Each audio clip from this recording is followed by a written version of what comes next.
Carlos is going to win a race this season, or I'm going to eat a lemon, rind and all.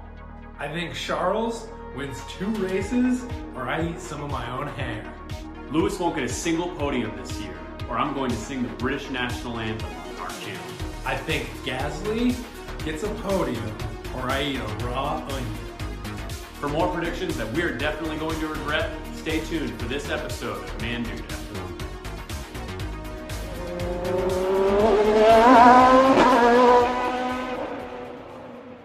Welcome in everybody to the ManDude podcast. I'm your host Man. I'm Dude. And today we're going to be talking about some season predictions for the 2026 season. The predictions we make today, we're going to lock in and we're going to be revisiting them at mid-season and then again at the end of the year. Let's see how bad we do. We don't want to waste any time being a little bit cagey about the predictions for the WDC and the constructors because you don't want to have to avoid those topics as you're going through. So we're going to start right off with that. Let's plant some flags in the ground. Who's going to be the Constructors Champion? McLaren, again, back to back. I actually also had the same answer, McLaren. Back to back to back. They're going to weather the regulation changes and stay on top. WDC Champion, who you got? Woody from Toy Story. I also have George Russell. WDC runner-up. Max Verstappen. Max Verstappen. Tried and true. I'm going with Lando Norris. Another potentially tried and true candidate. Who's going to get last place? I think I have Lance Stroll at the bottom of my list. What about in the constructors? In the constructors, I have Cadillac. I had Alpine coming in last again, same as last season. Who's the first team outside the top 4 big teams? You got McLaren, Mercedes, Red Bull, and Ferrari to get a podium. The first one to do it last year was Nico's first career podium at Silverstone in round 12. Driver or team? Both. Carlos Sainz for Williams.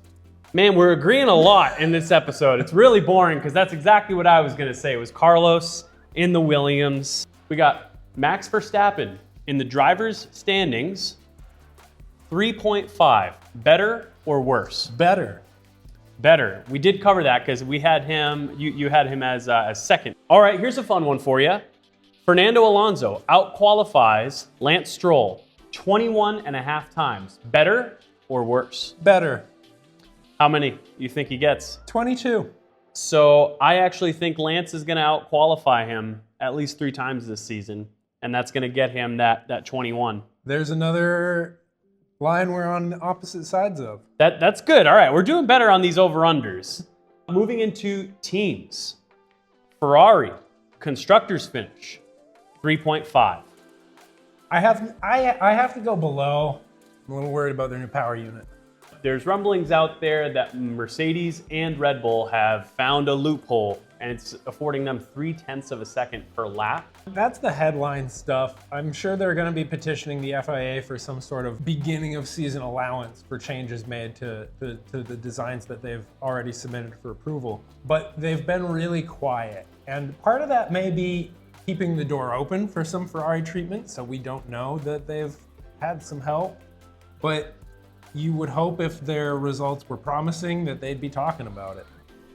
It's true, and you don't really hear those whispers right now. It's a lot of talk about that Mercedes engine. Yep. I also have them finishing below 3.5. You know, historically, they're very locked into a spot as a top 4 team, especially if you look back at the last 10 years with a couple of blips on there.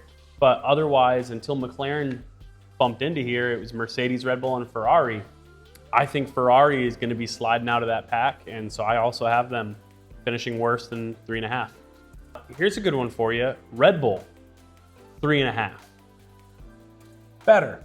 I'm confident in their engine, but it's going to be a challenging year for reliability, coming in with a half brand new engine manufacturer. I think it makes a lot of sense that we're both going to end up on the same side of this line as well, because Ferrari and Red Bull both at 3.5. If Ferrari's out, if we were to say Red Bull was out, then that would mean 2 teams are coming in into the top 4. At least one team, not Red Bull or Ferrari, would be coming into the top 3 that isn't McLaren or Mercedes. Next, we got Our boys Cadillac. Now, we did already kind of cover this because we talked about what team we thought would finish last. I had set the line at 9.5. So you've got them finishing last in championship. I do. standings. I have them below 9.5. Yeah. So worse.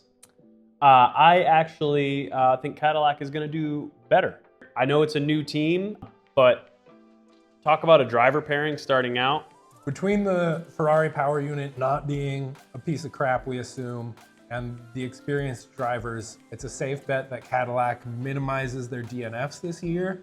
That's what I was thinking. My main concern is, if you're finishing every race in 12th and 13th. Doesn't matter. Exactly. Yeah, that's a fair point. We're an American F1 podcast here. I'm pretty excited about Cadillac. I'm really excited about Cadillac. I'm mostly looking forward to, 2029? That's when they have their own power unit from GM. Yeah, I'm really looking forward to Cadillac digging into the engineering of a works car. Same. That's going to be awesome. Honestly, I'm surprised that they are waiting till 2029 to do their own engine supplying, especially when you see Audi coming in and... They're waiting for the next regulation change on the engine side of things. That's all speculative, really, It at the is. end of the day. I don't know. I think it's weird that they don't make their own engine. I mean, GM is one of the... this is an American lens here, but it feels like they're one of the largest engine manufacturers out there. All sorts of different brands that they own. But anyway, let's move on. Speaking of Audi and their new engine, Audi finishes 7.5 in the constructor standings. Better or worse? Better. Better. Only just. 7th, you got them? Yep. What's got you excited this year about Audi? Nico Hulkenberg, Gabby Bortoletto, and a new works team on the grid. I'm in the same boat. I look at Audi. I mean, a well-respected German engineering outfit. You got to think that they're going to put together a well-tuned machine, and I think that engine is going to be fine. They're probably going to be behind the 8 ball to start out, but they, like you said, you got Nico Hulkenberg, Gabby Bortoletto, who we talked about in the rookie review episode, blew expectations out of the water. And I think as you saw the season go along, when it was Sauber last year, and obviously had some Audi influence, they got better as the season went on. And my thought at the time was, why are they investing in this season at all when Audi's taking over? But not only was it Sauber's last hurrah, but also Audi, I think it was starting to take control and wanted to start using some of that influence and see what they could do. And I think that was a promising start to Audi's introduction to Formula One. It's kind of the opposite of what has me concerned with Cadillac's approach. They're a works team and they're pushing. Right. Nothing cooler than a works team. I also have Audi finishing ahead of 7.5, so I'm also going to take the better on that. Williams podiums, or performance prop bet here. Last year, they got 2 podiums. Yep. 2.5. And if you think that line is too low, I'm happy to move it up for a little bit better discourse. Do we think they get 2 again? Definitely. Do we think they get 3 again? 3 now. I think they're in for 3. So let's set the new prop line at 3.5 podiums. I'm worse. Worse, you think they get 3? I think they get 3. Okay, there we go. That's a line that we can separate on because I think they're going to get more than that. Let's see if they can double down on it. I know a little bit of concern out of missing the Barcelona shakedown. What do you make of that?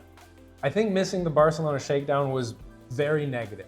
I think it's concerning, and I think it will have a performance impact on the beginning of Williams' season. James has shared enough information to maintain confidence in the fan base. It sounds like they smelled this coming as soon as they failed that safety test with, it sounds like just a manufacturing issue on one of the parts. Exactly.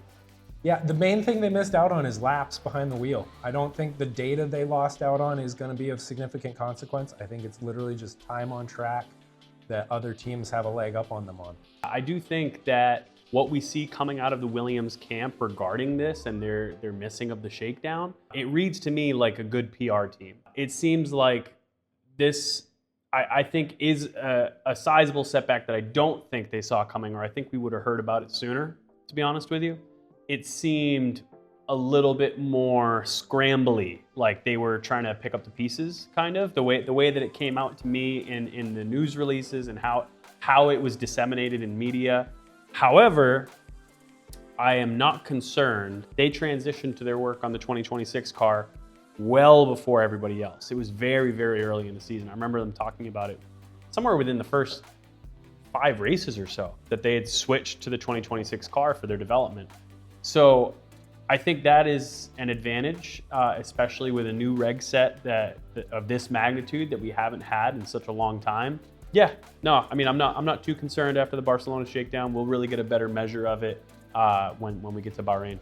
Moving on, last season, Pierre Gasly had 100% of Alpine's points out of 3 drivers. However, he did not get a single top 5 finish during the season. Granted, much to do with the car, the fact that he got any points was remarkable. But moving to a Mercedes power unit, Alpine, half a top 5 finish. Basically, the question is, do you think they get a top 5 finish this season? Definitely. Definitely. Definitely. Here's one we disagree on. I think they don't manage to get a top 5 again. Now, here's the thing. I could have egg on my face for this, simply because there very easily could be a really weird race, like when Alpine got the double podium. Rain can do all sorts of different things. But I think definitely in a clean race, I don't think we see them get a top 5 finish. All right, if you watched episode 1, episode 1 was basically based on one qualifying stat. It's kind of the reason for the brainchild that became this podcast was looking at the field gap. So in Q1 of quali, what is the gap between P1 and P20? Last year was the tightest ever. The median field gap last season was 1.213 seconds.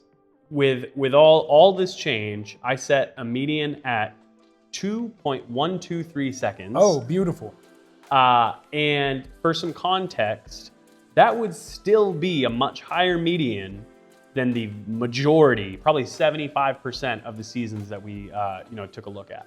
I was expecting a number in the 3s, so I am going to go worse. So you're saying that not half of the races will be a smaller gap than 2.123 seconds. This season, who do you think will be the first driver, if any, to be a first-time race winner? I want to go with the easy answer, Kimi. but I'm going to say Isaac. I'll say Kimi, the easy answer. That way we disagree. Yeah, it's definitely between the two, though. I mean, you could say maybe Alex in the Williams. It's possible. What is a midfield team that you're buying stock in? Audi. Are they midfield? Do they count? Realistically, the midfield should basically be classified as not McLaren, Mercedes, Ferrari, or Red Bull, and then probably not Alpine, Cadillac. I don't know. I think the rest you can make an argument the rest are midfield. I'll go with a standing team rather than a new team. I'm buying stock in Haas. Great driver pairing. Great driver pairing, great TP, great sponsorship. I feel like I'm going to talk a lot about Williams in this episode. You're going to buy stock in Williams. Well, so I'm not going to make them the team that I'm going to buy stock in. No? Okay, No. That's nice. You picked Haas. Yep, You pivoted from Audi. I'm going to take Audi for you. nice. I know we already kind of talked about the team as a whole a little bit. I think Audi is going to surprise. Again, going back to the German engineering, an auto manufacturer that's entered, and I mean this has happened in Formula One before. You have an auto manufacturer that enters the sport and wants to make a splash, and it doesn't work out. In 2026, with the data that's already available to all these teams that are entering the sport, I feel like they have a leg up versus the other teams that came in the past. Yeah, definitely. And there's a historical precedent in motorsport and the German engineering you're talking about. And there's a strong history of these German teams, Mercedes, Porsche, and Audi, joining racing series and being competitive from the start. And they have one of my favorite former TPs on their staff. You're talking about Tia Binotto. That is correct. But also hyped for Jonathan Wheatley over at Audi. Yeah. That's my favorite poach. Can't go unmentioned. That's a great call out. Who is the driver on the grid that you think is most likely to lose their seat? I'm going to pick Liam. That's who I was going to say. I think Liam's in the hottest seat. I think it's just a couple degrees hotter than Franco's. You touched on it during our last episode. Dude here has a theory that Alpine did not let Franco drive the car fast. I don't think that's going to change. Really? But if you're Franco, you can't tolerate that for forever. I think that's a great point. I think you've got to take things into your own hands, and if your team's not going to let you drive their car, you've got to drive it so that some other team will let you drive theirs. Yeah, Franco, I would say if he doesn't start pushing that pedal a little bit harder, he might have the hottest seat. But I agree with you. I think Liam is. He really needs to be Arvid, or I think his Formula One career might be done. Definitely, I would say definitely. Yeah. If Liam is outperformed by Arvid this season, that just gives Red Bull another seat to work with, and they love filling him in. I'm hopeful that he's gonna pull out what he needs to at least stay with RB for 2027. Who is a surprise podium finisher for you this season? Well, if Isaac Hadjar is not a surprise, wouldn't be. I'd throw Gabby Bortoletto up there. That's a great pick. Yeah, that's a great pick. Gabby's absolutely getting a podium this year. Gabby's spraying champagne in 2026. I'm going to go with Oliver Behrman. Yeah, that would be a surprise. Now, granted, it's got to be circumstantial. I don't think that Haas is going to end up in third on its own. The Haas podium would be more surprising than an Oliver podium. Yes, yeah. But one and the same. Can't have one, yeah. Team most likely to implode. Red Bull. Red Bull. Yeah, most likely. They got most of the work done this year. That is true. What's getting you there? Well, so this is my first season without Christian Horner running Red Bull. And he's been there since day one, right? He's been there since day one. It's effectively been his team. It was the party team. That's what brought me into this whole Formula One fold, was the Red Bull racing family and the way they went about it. I almost think they've cleaned up too much. They seem to fabricate the stakes even higher than they already are in Formula One. Yeah, that's a great way to put it. They definitely have calmed down a little bit, though, especially now that Christian's gone. Yeah, I think that could bring stability. It will bring stability, rather. Yeah. I just don't know if that stability is going to bring performance to a team like Red Bull. I don't know if this is a cop-out, but I'm going to go with Ferrari. I mean, last year they didn't win a race. Lewis didn't get a podium. Other teams have made strides forward. Ferrari will always have the crutch that, it's Ferrari and they're going to get extra money that other teams don't get. I don't think Ferrari is going anywhere permanently, but if you look back in recent history, I think it was 2019 or 2020, whatever was the season before Carlos showed up, Ferrari got sixth. Yeah. So those kind of little blips can happen. That was, I believe that was Seb's last season, and that was a pretty depressing one. Lot of DNFs. Yeah. And now we've got a new car. Who else but Ferrari to have the car fall apart on them 4 times this season? Who else but Ferrari? Yeah. So I think Ferrari probably the most likely to implode this season. Biggest overachiever team. Well, I think my answer is going to be the same as yours. So you go ahead, and then I'll have to come up with a different one. I think Williams breaking into the top 4 is, any time a team finishes just outside of that next echelon, that next group, because Ferrari, F1, the way that the points distribution works, you end up with all these competitive brackets. And right now, that next wall to break through is 4th place for Williams. And 5th is great, but it's the best of the rest. That's what they got last season, is best of the rest. I think Williams getting into 4th place. Is 5th best of the rest? Last season it was, for sure. For example, when we talked about a team not one of those 4 that I just named getting a podium, those 4 teams had every single podium until Nico Hulkenberg got one in round 12. Yep. So it is truly those 4 teams and then the rest. Yeah. And Williams was the best of the rest, but that's not what they want to be. They want to be, every team wants to be competing for more than that. But 4th, I mean, I think is a very admirable goal for them. It is the next step. I know what we've already talked about with the Barcelona shakedown and everything going on with that. There are some concerns, but I'm assuaged by James Vowles and the smooth operator and the karting king. I think they've got all the right pieces in place to put it together. Yeah, I think they're going to break into 4th. So who's your team that's going to overachieve? So I agree wholeheartedly with Williams. I think there are 2 others that I think are going to be above where we might perceive their potential, and that's Aston Martin. I think they're going to not crack into that top 5. I think they're only going to be around 6th place, but I think they're going to be higher than we expect them to be. Even with Lance Stroll in one of those seats. Yeah, my constructors and my drivers championship standings are not realistically mathematically compatible with each other, but they are technically mathematically possible for both to happen. Lance could show up at some of these races. He might not come in last in the Constructors Championship, and Honda's gonna spend a lot of money to not do bad. It's important to Honda this season as that's their only team. Yep.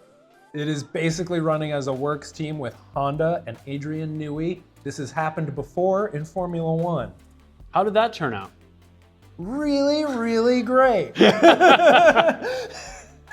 that team. And then the other one, I think Red Bull could hold 2nd in the Constructors Championship at the end of this year, and I think that's a bit of a stretch. That would be overachieving.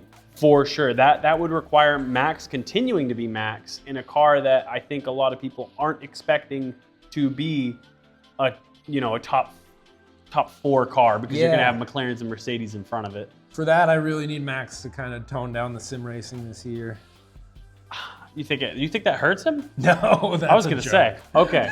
But I think what you really need is Isaac to finally be the number 2 driver that Red Bull's been searching for. Yeah, I think some of those changes that could lead to them imploding will more likely kind of save that 2nd seat. All right, what about biggest disappointment team? This isn't going to make a ton of sense. McLaren. By getting 2nd or something? Or? No, by getting 1st. No, it's going to be a disappointment. It's gonna be a hard-fought. That's a great first. spin on that question. Nicely done. They're gonna struggle to win that Constructors Championship again. And as evidence of that struggle, not win the Drivers' Championship. Exactly. That's a good way to put that. That is a big disappointment if they don't win the Drivers' Championship. Yep. My biggest disappointment team this is kind of a weird one, because as Red Bull's junior team, I don't know what the expectations really ever are. But that's my disappointment team. I think the Racing Bulls are going to finish below many teams that people would probably expect them to be beating, especially when you're going to see that same power unit at the front of the pack. I'm glad you brought that up as a key disappointment in your list that I haven't seen, because I thought it was interesting that you had Red Bull, granted not as high as I did, but you had RB so much lower with that same Ford RB power unit. Yeah, it's more to do with the drivers than anything else. I like Liam as a dude. Doesn't inspire confidence in me behind the wheel. I don't know if you heard what he was saying at the Barcelona shakedown about the car, but he did not seem happy. They would be concerning comments if they came from Arvid, but coming from Liam, that's why it's so concerning. That's what I mean. And then Arvid, he's a rookie in an RB. I just don't see that team outperforming even the likes. So a big thing that would be a demarcation that they have failed is if they lose to Cadillac. That would be, yeah. And I think they will. I think Arvid's a big unknown.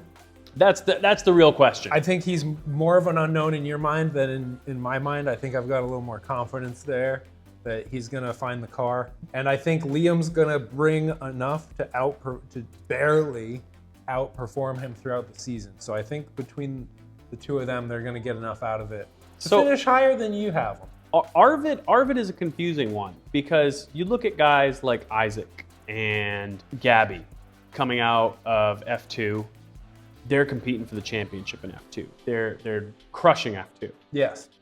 Arvid, not so much. Kimmy, not so much. Oliver, not so much. It's true. It's true. But they know about the talent in those situations. I think for a long time we looked at F2 as no longer the breeding ground for new F1 drivers. It kind of hadn't really been looking like that for a while. I think that is starting to change. I think if you look at the last 3 seasons, it's hard to say it hasn't changed. I think being not even really a top 4 driver in F2 and then getting thrust into that seat because you're the best in Red Bull's development team, does Arvid beat Liam in the standings? I don't think so. It's going to be really close. I think experience comes out over talent this year, but Arvid is going to be a good driver. So I don't know what to expect of Arvid, but I think he's going to be out Liam. And that's more a reflection of Liam than Arvid. We've kind of shown our cards a little bit here, but I thought it would be a fun exercise for us to list our constructors' predictions, full 1 to 11, and drivers' predictions 1 to 22. So let's start with Dude. What do you got for us? Well, we've talked about a lot of it already, which is, we've got McLaren up at the top, not with the Drivers' Championship, just the Constructors' Championship. Then Mercedes coming through, number 2 with the Woody and the Kimi Talibanelli. Red Bull Williams up to number 4, jumping Ferrari. I know you've got the same thing. Our top 5 are exactly the same. We got McLaren, Mercedes, Red Bull, Williams, Ferrari, which we did, it might not look like it, but we did create both of these lists in isolation. We did not know what the other was doing when we made these lists. And our top 5 is exactly the same and what I thought was going to be a shocker. And then moving on, you thought Audi, throwing them up in 7th, you were like, that's a pretty big vote of confidence in Audi, and I've got them in 6th. So I think probably Audi and Williams are probably the 2 standouts. And the only ones we're really different on by a considerable margin, I guess we've kind of got Aston. Yeah, Aston and 6 versus 9. Yeah, 11 versus 9. I mean, the bottom 3, it's the bottom 3. We only have one common team in the bottom 3. Yeah. And it's not Cadillac and it's not Haas. It's Alpine. Yeah. So I think that makes sense. You've got Haas in 10th. I've got them in 7th. Yeah, that was a tough one because I do expect a lot out of them this season, but it's about what the other teams bring. They put a lot into the 2025 progression. I think they have systems in place to improve the car throughout the season better than they've had in previous seasons, but I don't know that their starting point is significantly improved compared to other teams this year. Throughout the season, Haas improved last year, and I realized that was in a different reg set, but I'm really counting on that momentum rolling on over into this upcoming season. Oliver continuing to improve. Like I said in the last episode, broke the record for most consecutive points finishes in a Haas. One really promising thing we saw from Haas over this past season was not just bringing upgrades, but those upgrades working, which makes me think they have some strong correlation between their real-world parts and their CFD. Right. Yeah, that's a great way to put that. Actually, is their CFD is actually giving them tangible results on track, not just in simulation. The other big difference I see on our constructors lists here is Cadillac. Now I know we already kind of touched on this, but you've got them finishing in dead last. We mentioned it at the off the rip, but we didn't really get into the why very deep. Sure. Yeah, I think they're going to have a lot of support from Ferrari this year, possibly more than Haas, but then again, they need it more. And they've got the most experienced driver pairing on the grid. Cadillac's experience quotient is kind of off the chart. The full package that I'm concerned with from them, they've had a lot of years getting to Formula One, and what the team has changed many times through that process. And I'm just crossing my fingers that they actually have a fully formed team at this point, and it's not still kind of an evolving Pokemon that won't be ready until 2027. Let's move on to driver's standings. So these are dudes here on the screen. Feel free call out whatever you want on that. I mean, the tough one is Oscar beating Lando. Lando's got the support of the team, we'll say. Dropping from first to fourth at McLaren. Lando. Yeah, I think it's going to be a struggle for the team. Like I said earlier, I think they're going to come into some issues between the two drivers and also against the other teams. Mercedes is going to be a powerhouse this year. Integrating a new engine into a new car also. Yep. Yeah, and it's not their engine. So I think that's probably my biggest guess is Oscar going over Lando. It's just favoritism. I like Oscar a lot.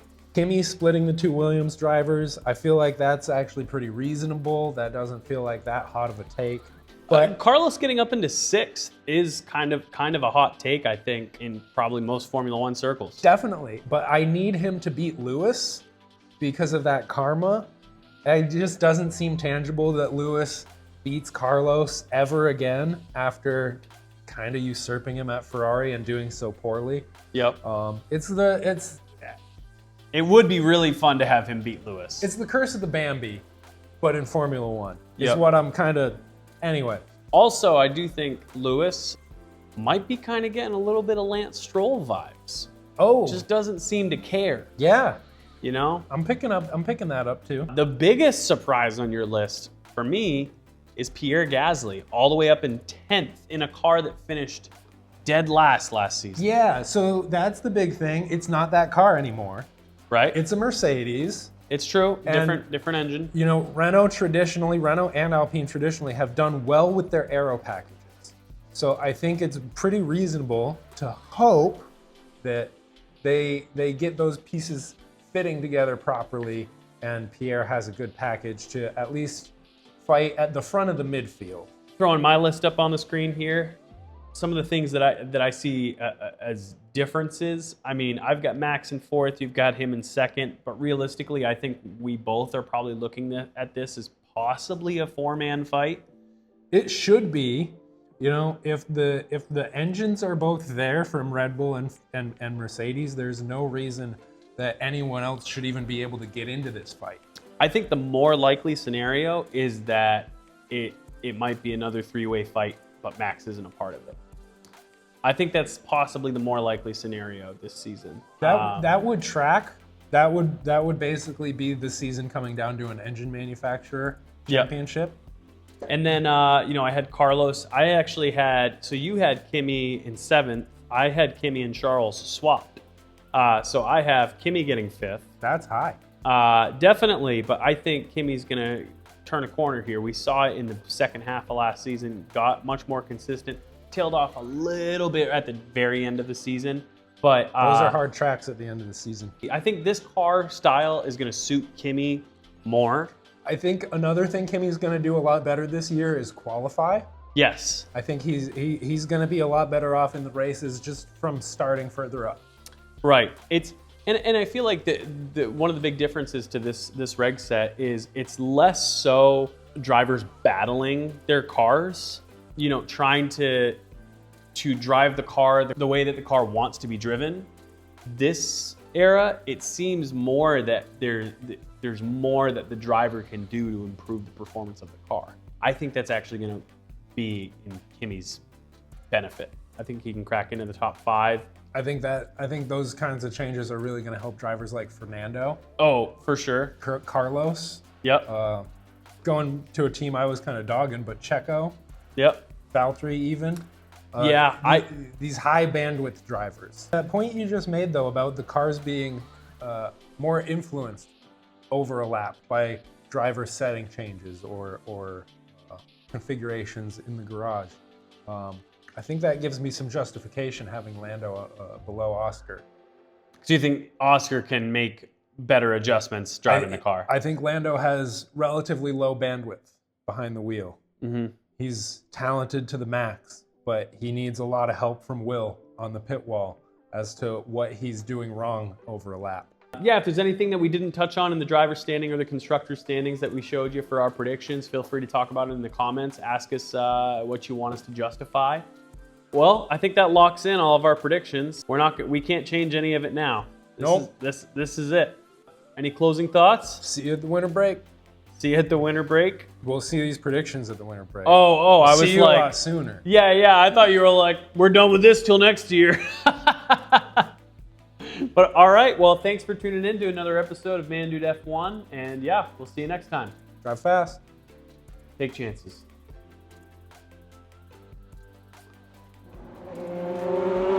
Yeah.